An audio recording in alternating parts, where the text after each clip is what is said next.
Hello friends, welcome to the channel digital कलदार।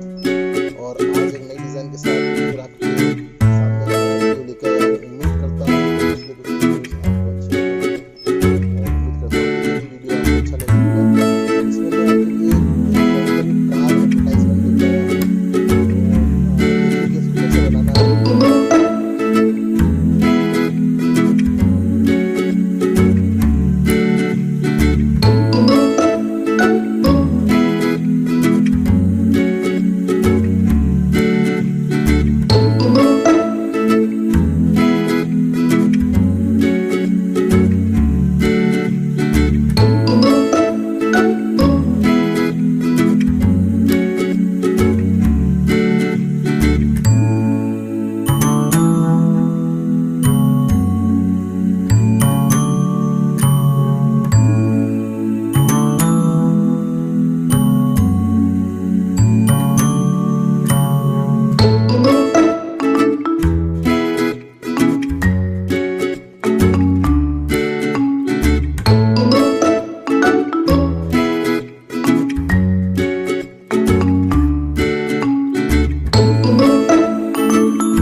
हेलो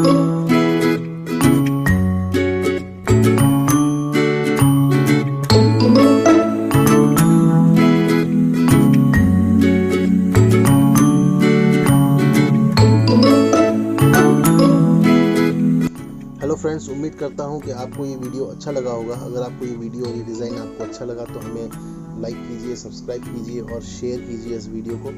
तो इस डिज़ाइन को आप कहीं पर भी यूज़ ले सकते हो और इसी तरह की और भी डिज़ाइंस आप अपने कस्टमर्स के लिए, अपने प्रोडक्ट के लिए बना सकते हैं। तो फ्रेंड्स, आज के लिए इतने रखते हैं। नेक्स्ट वीडियो में किसी नए और एक प्यारे से डिज़ाइन के साथ आपको फिर मिलूँगा। Thank you for watching the video.